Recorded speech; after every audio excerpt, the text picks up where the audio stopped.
모든 것이 가하나 모든 것이 유익한 것은 아니요 모든 것이 가하나 모든 것이 덕을 세우는 것은 아니니 누구든지 자기의 유익을 구하지 말고 남의 유익을 구하라. 무릇 시장에서 파는 것은 양심을 위하여 묻지 말고 먹으라. 이는 땅과 거기 충만한 것이 주의 것임이라. 불신자 중 누가 너희를 청할 때에 너희가 가고자 하거든 너희 앞에 차려놓은 것은 무엇이든지 양심을 위하여 묻지 말고 먹으라. 누가 너희에게 이것이 재물이라 말하거든 알게 한 자와 그 양심을 위하여 먹지 말라. 내가 말한 양심은 너희의 것이 아니요 남의 것이니 어찌하여 내 자유가 남의 양심으로 말미암아 판단을 받으리요. 만일 내가 감사함으로 참여하면 어찌하여 내가 감사하는 것에 대하여 비방을 받으리요. 그런즉 너희가 먹든지 마시든지 무엇을 하든지 다 하나님의 영광을 위하여 하라. 유대인에게나 헬라인에게나 하나님의 교회에나 거치는 자가 되지 말고 나와 같이 모든 일에 모든 사람을 기쁘게 하여 자신의 유익을 구하지 아니하고 많은 사람의 유익을 구하여 그들로 구원을 받게 하라.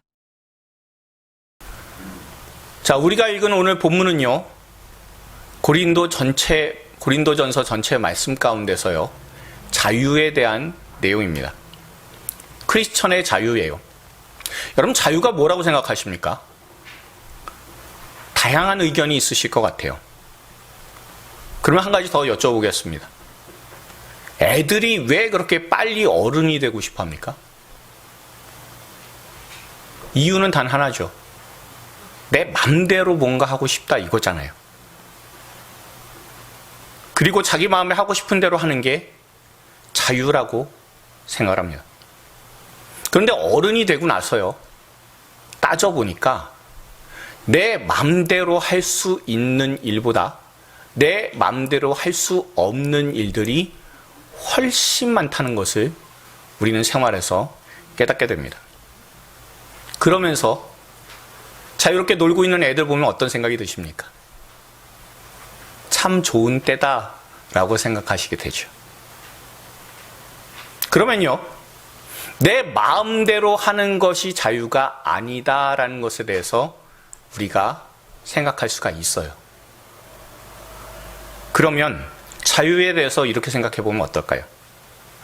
내가 원하는 것을 내 마음대로 선택하는 것, 그것이 자유다라고 생각하면 여러분, 이 자유라는 것에 대해서 조금 더 분명해질 수 있을까요?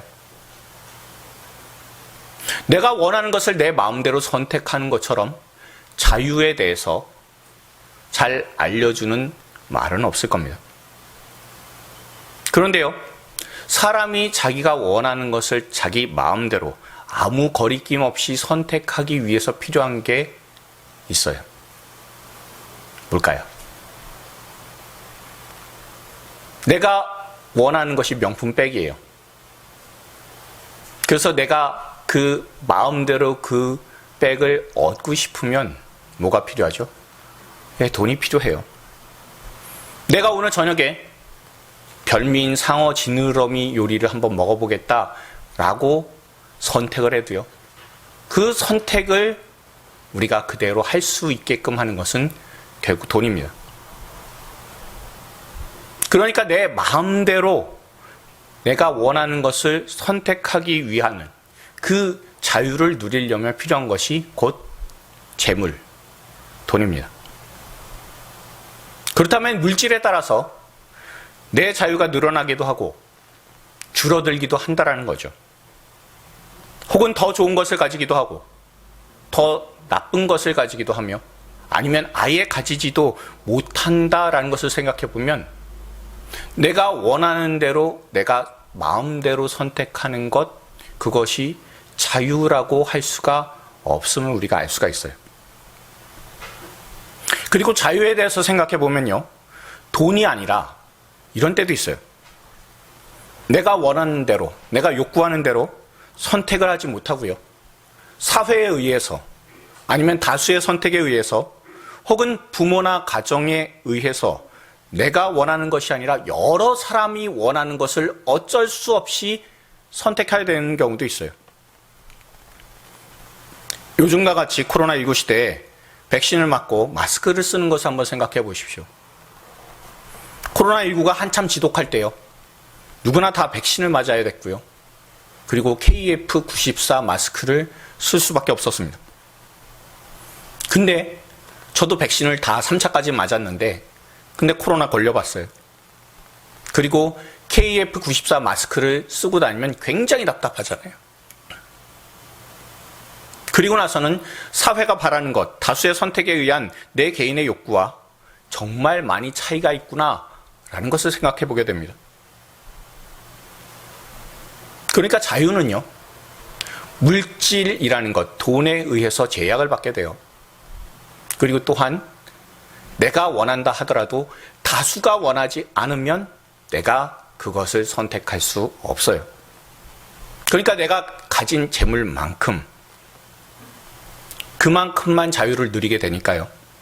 사람은 늘 자유롭다라고 그렇게 이야기를 하면서도 늘 허무하고 불안해요. 왜요? 내가 가진 만큼만 혹은 다른 사람이 원하는 것에 대해서 눈치를 봐야 되기 때문에 그렇기 때문에 자유롭지 못하다라는 생각이 들어서 그래서 사람은 늘 허무하고 불안해합니다. 그리고 자유라는 이름을 늘 갈망하게 돼요. 그리고 개인의 자유를 억압하는 것이 나의 대적이다 라고 생각하게 됩니다. 그리고 이 자유는요, 작게는 개인적으로 물질을 사용하도록 만들지만 더 큰 자유를 위해서는 사람의 생명이 필요하다라는 것을 다양한 사건들을 통해서 우리가 보게 돼요. 최근에 이란에서 일어난 일에 대해서 여러분들 뉴스를 통해서 들으셨을 텐데 우리가 한번 다시 이 영상을 보면서 자유가 무엇인지 생각해 볼 수 있기를 바랍니다. 여러분 어떻습니까? 히잡이라고 하는 것은 무슬림에게 있어서요, 자기 자신의 정체성하고 똑같아요. 그런데 그것을 이제 벗고 그리고 내가 자유를 누리겠다라고 나아가고 있어요. 그러니까 무슬림 여성들에게는요, 이 히잡이 여성차별의 대표이자 여성의 자유를 억압하는 것이다라고 판단을 해요. 무슬림의 전통과 문화 그리고 정체성이 사람의 자유와 목숨보다 앞설 수 없다라는 판단 하에서 사람들은 저렇게 시위에 나서게 되었습니다.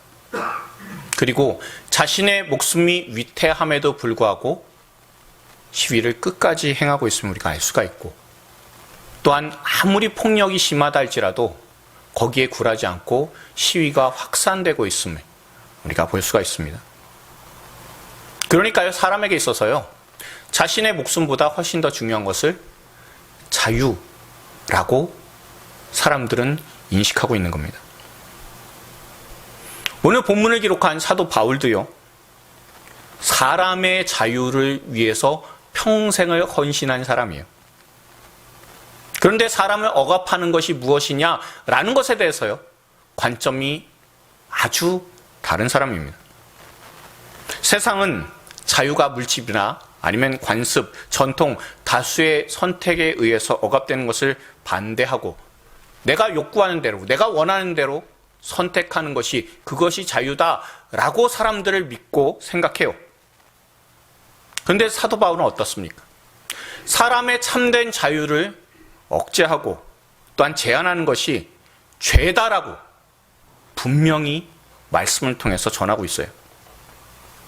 그러니까 하나님께서 사람에게 주신 참 자유를 억압하는 것이 죄다라는 것을 알기 때문에 그 죄를 거부하고 우리에게 십자가로 자신의 생명을 주시기까지 믿는 사람에게 자유를 주신 예수님을 어떤 경우에도 전하는 삶을 산 사람이 바로 이 사도 바울입니다. 그리고 사람에게 죄로부터의 자유를 주시기 위해 우리 주님께서 십자가에서 자신의 생명을 내어주셨음을 분명히 전했습니다. 그것이 바로 복음입니다. 당시 로마 제국 안에 온 천하를 다니면서 이 복음을 전했어요. 그리고 고린도 지역에 와서 교회를 개척한 곳, 그곳이 바로 오늘 본문에 나오는 고린도 교회입니다. 그런데 이 지역에는요, 매우 번성한 항구 지역이기 때문에 돈이 많아요. 그 당시에 돈이 많다라는 것은 그곳에 사람이 많이 산다는 것이며, 또한 사람들이 예수님을 모르는 사람들이 많기 때문에 그래서 우상을 매우 많이 숭배하는 곳이 바로 이 고린도였습니다. 다시 말하면 이 고린도는요, 죄가 넘치는 지역이에요. 사도 바울이 이 고린도까지 오리라고 자신은 생각하지 못했을 겁니다만 성령 하나님께서 인도해 주셔서 그래서 고린도까지 오게 됐어요. 사도 바울도 이 고린도 지역의 음탕함 그리고 죄가 넘침에 대해서 이미 잘 알고 있어요. 아마 마음속에 이런 생각했을지도 몰라요. 고린도같이 악한 지역에서 복음을 전한다고 해서 교회가 세워질 수 있을까? 철학과 학문을 좋아하는 아테네같이 고상한 지역에서도 복음을 잘 받아들이지 않았는데 이 사람들보다 훨씬 더 탐욕스럽고 죄를 잘 짓는 고린도의 복음이 전해질 수 있을까라고 생각했던 것 같아요. 게다가 이 고린도 지역에서 복음을 전하게 되니까 어디서 그 소문을 들었는지 유대인들이 몰려와서 복음 전하는 것을 방해까지 했습니다. 그러니까 사도 바울은요, 고린도에서 복음을 전하게 될 때 여러 가지 일들을 겪었고, 그리고 고린도인 자체가 굉장히 죄가 많은 사람이고 죄에 대한 인식이 별로 없다 보니까, 그러니까 이곳에서 사역하는 것이 그리 효과는 없을 것 같다라고 생각했던 것 같아요. 그런데요, 이 고린도 지역에 대해서 주님의 생각은 달랐습니다. 주님께서 사도 바울에게 하신 말씀이 있어요. 우리가 사도행전 18장 9절부터 11절의 내용을요, 우리가 세 번역으로 한번 읽어보도록 하겠습니다. 읽습니다. 그런데 어느 날 밤에 환상 가운데 주님께서 바울에게 말씀하셨다. 무서워하지 말아라. 잠자코 있지 말고 끊임없이 말하여라. 내가 너와 함께 있으니 아무도 너에게 손을 대어 해하지 못할 것이다. 이 도시에는 나의 백성이 많다. 바울은 그들 가운데서 하나님의 말씀을 가르치면서 1년 6개월 동안 머물렀다. 아멘. 이 말씀은 무슨 뜻입니까? 사도 바울이 고린도를 갔을 때 교회 개척을 생각하지는 못했던 것 같아요. 부정적인 마음이 더 컸었던 것 같습니다. 그런데 주님 뭐라고 말씀하십니까? 위축되지 말고 외치라고요. 그리고 이 고린도 성, 이 도시 가운데 내 백성이 많다라고 분명히 말씀하시고, 그것을 통해서 1년 6개월이나, 여러분 사도 바울이 나중에 우리가 이제 한번 또 이렇게 쭉 짚어볼 그런 기회가 있지만, 사도 바울이 1년 6개월 이상 머문 곳은 에베소하고요, 고린도밖에 없어요. 그 정도로 이 고린도에서 사역하게 될 줄로 자기 자신도 생각하지 못했는데 굉장히 오랜 동안 복음을 전했다라는 것을 우리가 알 수가 있습니다.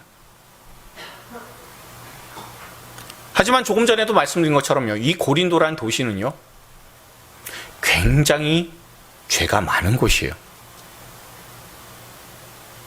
옛날에 항구 도시가요, 우상 천지였어요. 그럼 지금도요, 어촌 같은 데 가면은 뭘 지내죠? 풍어제도 지내고, 그리고 그 해 처음 배가 나가는 날이면 다 제사 지내잖아요. 그런 풍습들이 있고 그것을 문화라고 얘기하잖아요. 이것은요, 사람이 옛날부터 갖고 있었던 그런 우상 숭배의 흔적인 거예요. 그러니까 고린도 지역 같은 경우에는 얼마나 더 심했겠습니까? 온갖 우상들이 다 들어왔어요.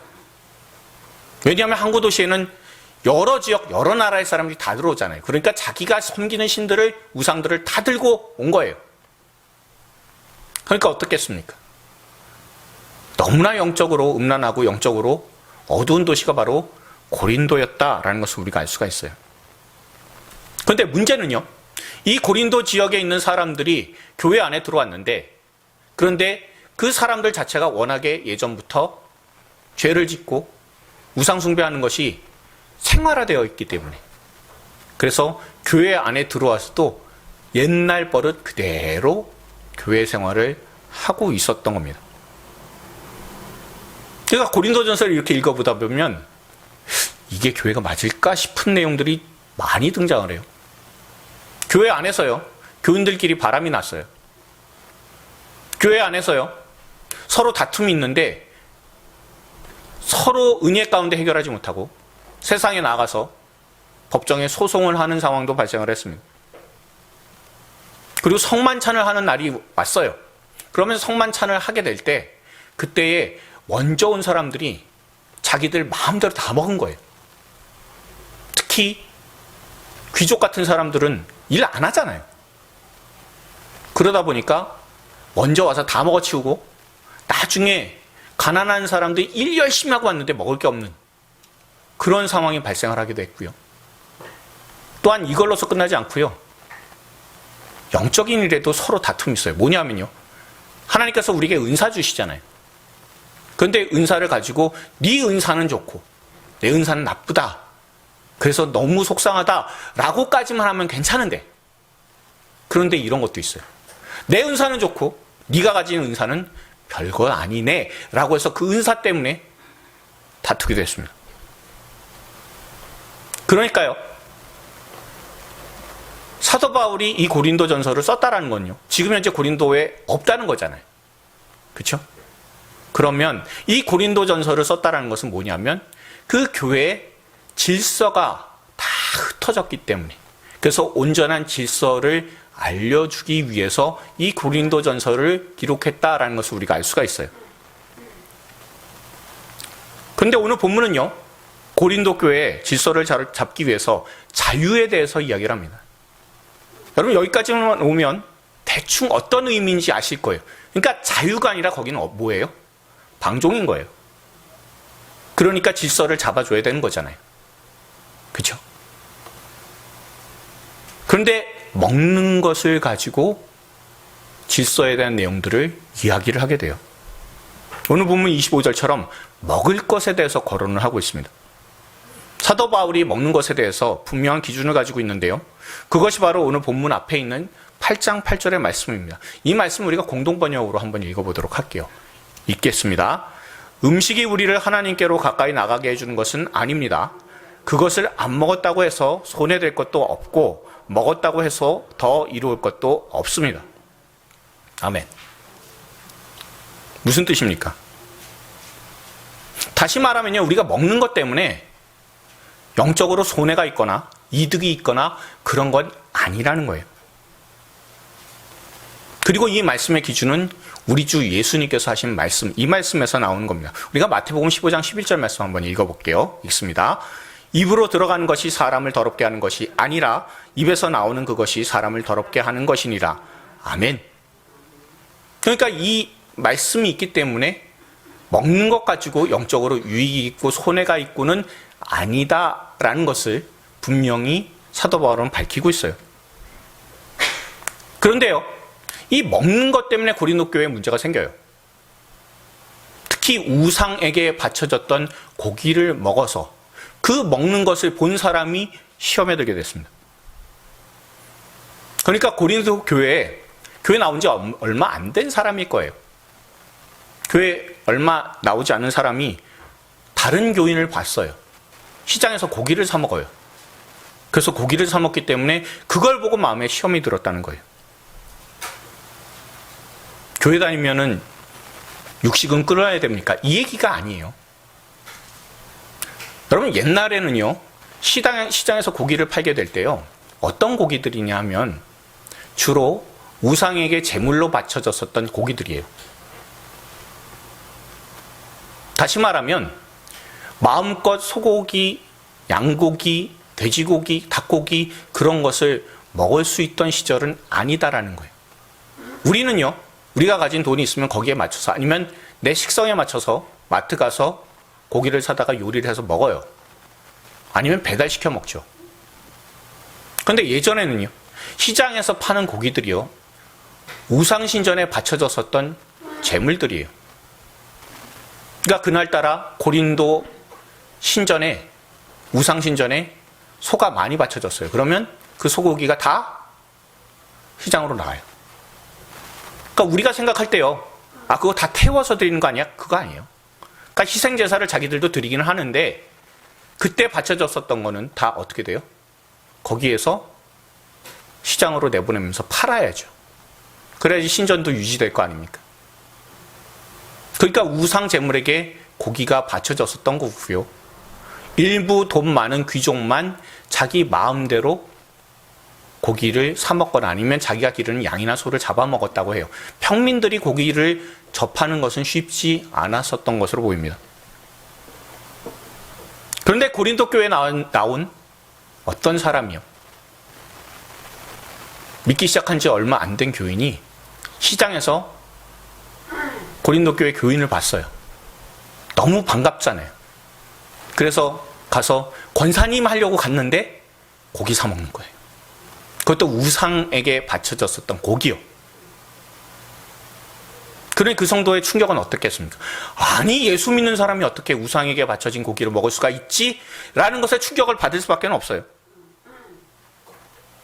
그리고 이것이요, 고린도 교회 안에 적지 않은 갈등을 일으켰던 것 같아요. 그러다 보니까 사도 바울에게, 선생님, 이 우상 제물에게 바쳐졌었던 이 고기 문제, 이거 어떻게 하면 좋겠습니까? 라고 먹는 것에 대해서 질문하게 되었던 것 같습니다. 그럴 때 사도 바울이 뭐라고 얘기해요? 조금 전에 말씀드린 것처럼 먹는 것으로 인해서 영적으로 우리에게 손해보거나 유익이 있는 것은 아니다라고 분명히 기준을 세워줍니다. 그런데 여러분 한번 생각해 보십시오. 그리스도인의 자유에 대해서 오늘 본문이라고 말씀드렸는데 왜 먹는 것하고 연결을 지을까요? 먹는 것 외에는 그리스도인의 자유를 설명하기가 어려울까요? 여러분, 음식 한번 생각해 보세요. 사람의 생명을 유지해 주게 만들어주는 것이 음식이에요. 그리고 또한 동시에 즐거움을 주는 것도 음식이에요. 그런데 최근에 제가 음식에 대한 동영상 여러 가지 보고 있었는데 상당히 놀란 부분이 있어서 제가 그 중에 한 사진을 하나 보여드리도록 할게요. 그럼 이 사진은요, 비빔밥을 만드는 영상이에요. 미국의 한 지역 방송국에서요, 우리나라에 지금으로 치면 6시 내 고향 비슷한 거예요. 그런 프로그램을 진행을 하고 있는데 그 가운데 영상을 제가 캡처를 한 겁니다. 근데 여러분, 뭔가 이상하지 않으십니까? 예전에는요, 우리나라 음식, 한식을 조리를 한다고 하면은 주로 그쪽으로 이민 간부들이나 아니면 교포 2세나 3세가 음식에 대해서 조리하고 소개하고 설명하는 그런 모습이었어요.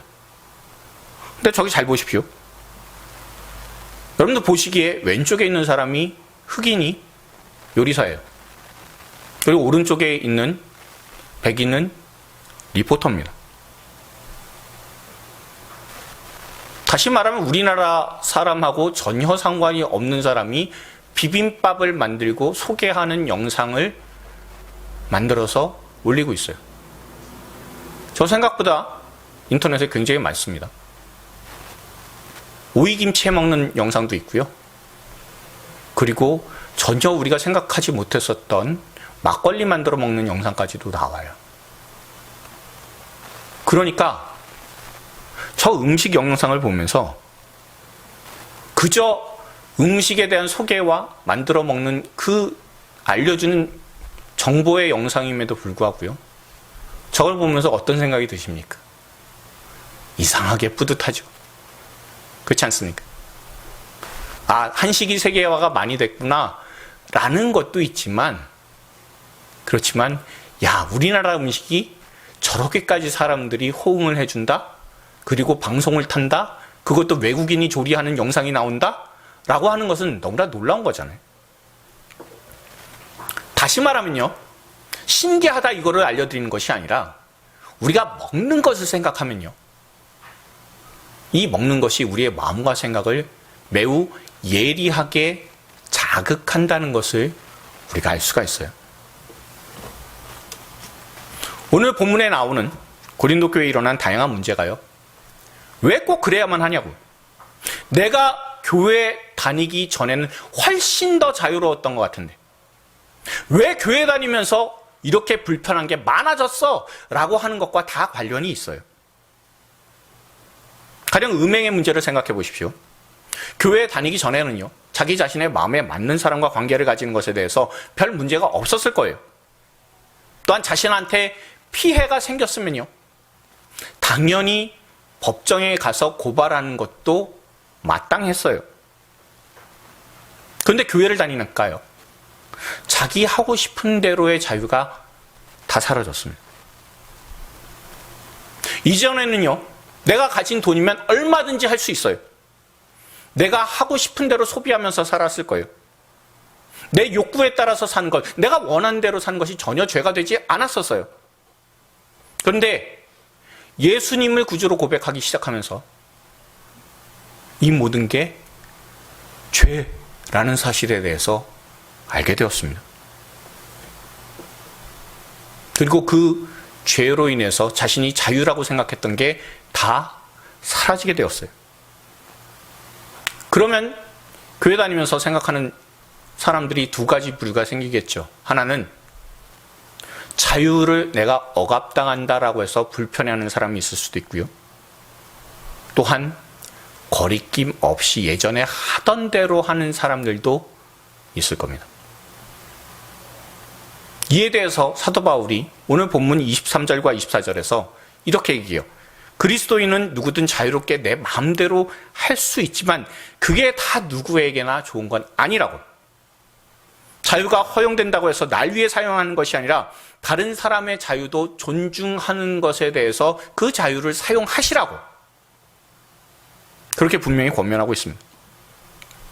그리고 먹는 것을 가지고 그리스도인이 가진 자유에 대해서 설명을 해요. 여러분, 우리가 느끼는 것, 감각하는 것에 대해서 한번 생각해 보십시오. 우리가 감각하는 모든 기관들이 주로 어디에 몰려 있죠? 예, 머리에 몰려 있어요. 눈이나 코나 귀나 입이나 다 머리에 몰려 있잖아요. 왜 머리에 다 몰려 있죠? 뇌랑 가까워서 그렇죠. 그래서 빨리 생각하고 빨리 판단할 수 있도록 외부에서의 다양한 일들이 그것이 내가 빨리 판단을 해야 되니까. 그래서 뇌 쪽에 다 몰려 있습니다. 사람은요, 감각 중에서요, 80%를 시각에, 눈에 의존을 해요. 그리고 한 10% 이상이 귀에 의존을 합니다. 그러니까요, 세상의 모든 사람들은 90% 이상 눈과 귀에 다 감각을 의존하면서 살아요. 코로 맞는 후각이나 입으로 들어가는 미각이나 피부로 인한 촉각은 10% 미만이라고 얘기를 해요. 그런데 문제는 이렇죠. 여러분, 눈으로 나쁜 것을 본다고 해서 생명에 위협을 받는 경우가 없어요. 귀로 나쁜 소리 듣는다고 해서 생명에 지장이 생기는 경우가 거의 없어요. 물론 최근에 우리나라 축구를 보다가 열화통이 터져서 그래서 죽겠다 싶은 그런 생각이 들 때도 있습니다. 그리고 다른 사람한테요, 비난의 소리를 듣게 되면 너무 마음이 수치스러워서 그래서 죽고 싶은 그런 생각이 들 때도 있어요. 근데 눈과 귀로 인해서 받는 자극으로 우리가 죽는 일은 없어요.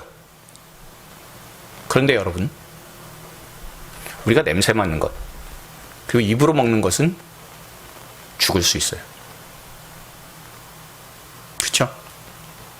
눈과 귀를 통해서 들어가는 것은 뇌로 들어가지만 코와 입을 통해서 가는 것은 폐나 위, 곧 우리의 장기로 들어가게 됩니다. 그러니까 세상에 이런 말이 있잖아요. 뼈 아프다고 죽는 사람 없지만 속 아프면 죽게 된다. 그렇죠?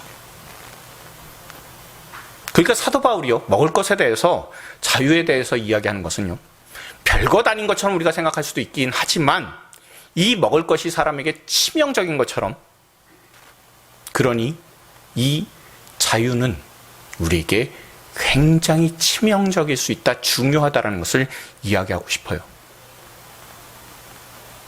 그러니까 우상 재물, 그거 먹는 거 내 마음대로 할 수 있는데 그것이 그 사람을 더럽히지는 못하는데 그것을 보는 사람에게 있어서 믿음이 떨어져 나가게 할 만큼 치명적인 것이다. 그러니 먹는 것에 대해서 한 번 더 생각하는 크리스천이 됐으면 좋겠다라고 분명히 오늘 말씀 통해서 알려주고 있는 겁니다. 사람은요, 먹는 것 하나도요, 자기 자신이 선택해야 되는 존재입니다. 그러면 선택을 할 때 기준이 있어야 되잖아요. 그렇죠? 다시 한번 말씀드릴게요. 먹는 것하고 자유하고 연관이 있고요. 또한 먹는 것은 내가 선택하는 것. 아까도 말씀드린 것처럼 자유도 내가 선택하는 것하고 연관이 있다라고 말씀을 드려요. 그러면요, 이 선택을 내가 잘 하려면 뭐가 필요합니까? 기준이라는 거 필요하잖아요. 그렇지 않습니까?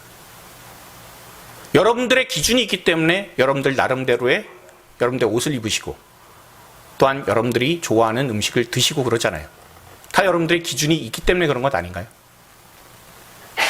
그러면요, 우리가 이 자유에 대해서 분명한 기준이, 먹을 것 먹는 것처럼 기준이 분명히 있어야 된다라고 얘기를 하고, 그리고 그 기준에 대해서 31절의 말씀처럼 크리스천의 선택, 자유의 선택의 기준이 무엇인지 분명히 알려주고 있습니다. 우리가 31절을요 다시 한번 읽어보도록 할게요. 읽습니다.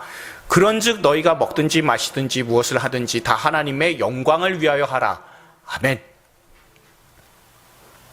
무슨 뜻입니까? 내 마음대로 하는 것이 자유가 아니라는 거예요. 그렇지만 하나님의 영광을 위해 하는 모든 것이 다 자유다라고 그렇게 선언을 하는 거예요. 크리스천에게 있어서 자유의 기준은요, 내 마음과 내 감정과 내 의지, 내 계획이 아니라 하나님의 영광이다라고 분명히 알려주고 있는 겁니다. 우리는 교회에 오면 자주 하나님의 영광을 위해라는 소리를 많이 들어요. 그래서 너무 많이 들어서 특별하게 생각이 안 들 때가 있어요. 그러다 보니까 하나님의 영광을 구하기보다 세상 사람들처럼 내 영광을 위해서 구하면서 살아가는 사람들도 참 많이 있습니다. 그런데 고린도 교회 교인들도 마찬가지였을 거예요. 시장에서 우상에게 바쳐진 고기를 사 먹으면서 난 자유하다고, 먹는 것이 하나님의 영광을 가리는 일이 없다고, 음식은 음식일 뿐이다라고 생각해서 그래서 사 먹는 사람이 있었을 겁니다. 그리고 이런 마음은요, 교인들끼리의 관계에서도 확산이 됐을 거예요. 그것 때문에 교회 안에 음행과 교인끼리의 송사 문제가 발생하기도 했을 겁니다. 그런데 사도 바울은요, 이에 대해서 먹는 문제에 대해서는 얼마든지 자유롭지만 크리스천이니까 다른 사람에게 어떤 영향을 끼치게 될까 한번 생각해 보라고. 그리고 당신이 하는 그 행동이 우리 주 예수님께, 하나님께 어떤 영광이 될까라는 것을 한번 생각해 보고 행동해 보기를 바란다 라고 그렇게 분명히 고려를 하면서, 권면하면서 이야기를 하고 있는 겁니다. 그러니까 그리스도인이 가진 자유는요, 정말 특별합니다. 우리가 아까도 묵상한 것처럼 세상은 내 마음대로 할 수 있는 자유, 내가 원하는 것을 마음대로 소비하는 것이 자유라고 하지만 이건 물질이든 상황에 따라서 얼마든지 제한이 걸려요. 다시 말하면 세상이 이야기하는 자유는요, 내 마음대로 하지 못하는 자유입니다. 내 뜻대로 하지 못하는 자유가 무슨 자유입니까? 그런데 크리스천의 자유는 어떤 자유라고요? 하나님의 영광을 구하는 자유입니다. 하나님 어떤 분이십니까? 거룩하신 분이세요. 죄와 아무 상관없으신 분이세요. 아니, 죄를 미워하시는 분이세요. 세상은 자기 마음대로 하면서 다른 사람만 해치고 나만 좋으면 되는 그런 죄악에서 비롯된 자유를 이야기하지만, 그렇지만 그 자유는 눈치 보는 자유예요. 돈 없으면 안 되는 자유예요. 그리고 그 자유를 쓰다가 결국엔 죄에 빠져서 죄로 망하는 자유입니다. 하지만 크리스천이 가진 자유는 무엇입니까? 예수 그리스도의 십자가로 인해서 우리가 죄를 안 지어도 되는 자유를 우리는 갖고 있어요.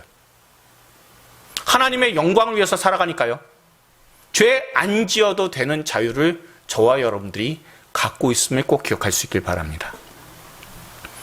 독일 마리아 자매회를 설립한 바실레아 슐링크 여사가 있어요. 근데 이분이요, 사역을 하시는데 옆구리에 가시 같은 자매가 한 명 있었대요. 너무나 무례하고요, 너무나 비상식적인 말, 신앙에서 벗어난 말로 사람들에게 상처가 되기도 하고, 그리고 이 바실레아 슐링크 여사에게도 굉장히 큰 상처를 줬다고 해요. 너무 참을 수 없어서 관계를 단절했다고 합니다. 그런데 양심이 계속해서 괴롭혀요. 그리고 기도를 하고 있는데 그 자매가 아니라 자기로 인해서 마음 아파하시는 주님을 알 수 있게 됐다고 하는 거예요. 주님은 슐링크 여사에게 변화되어야 될 사람은 걔가 아니라 바로 나라고.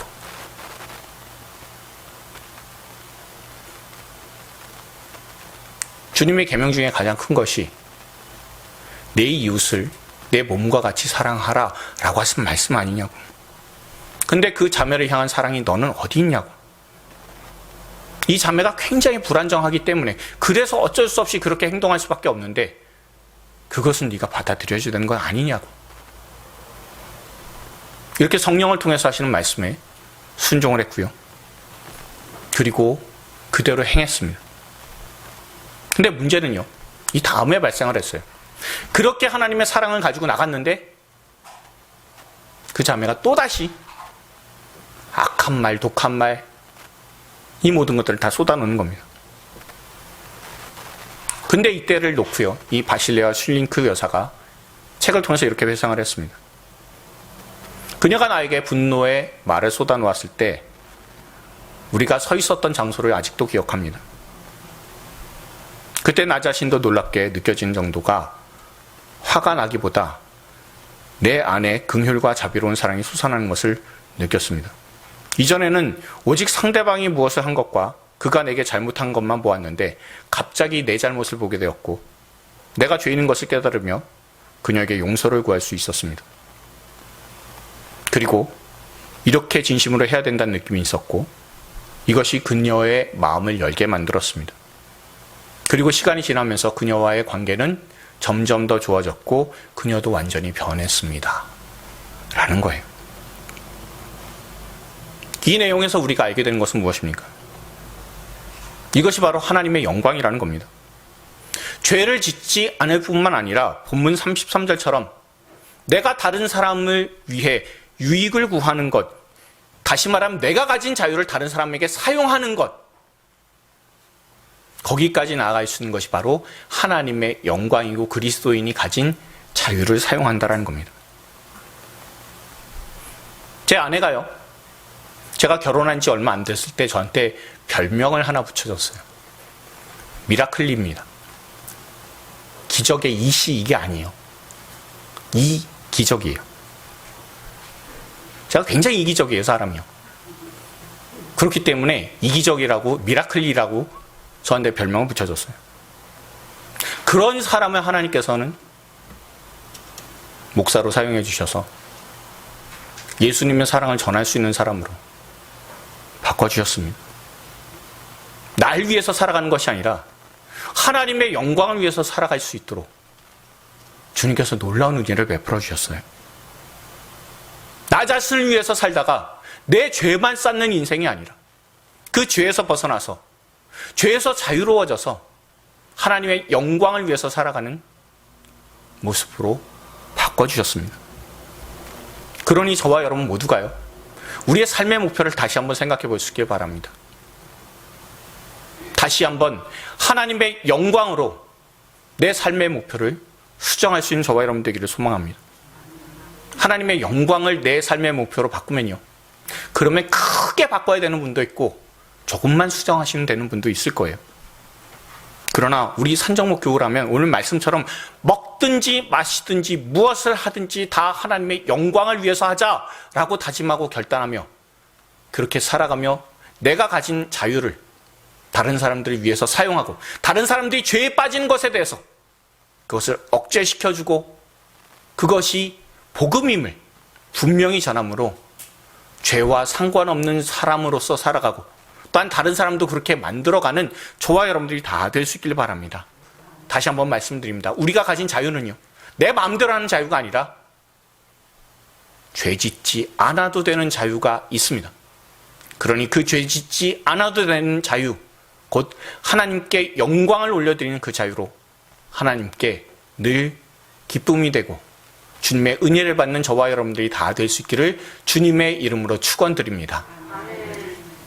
우리 주변에 계신 분들한테 이렇게 권면해 주셨으면 좋겠습니다. 먹든지 마시든지 주님의 영광을 위해서 합시다.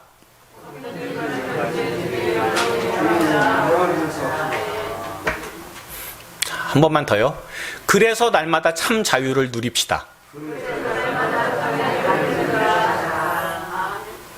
주님의 영광을 위해서 살아서 늘 자유롭게 주님께서 주신 십자가에 죄 안 짓는 그 자유를 만끽하실 수 있는 저와 여러분들이 다 되기를 주님의 이름으로 축원드립니다.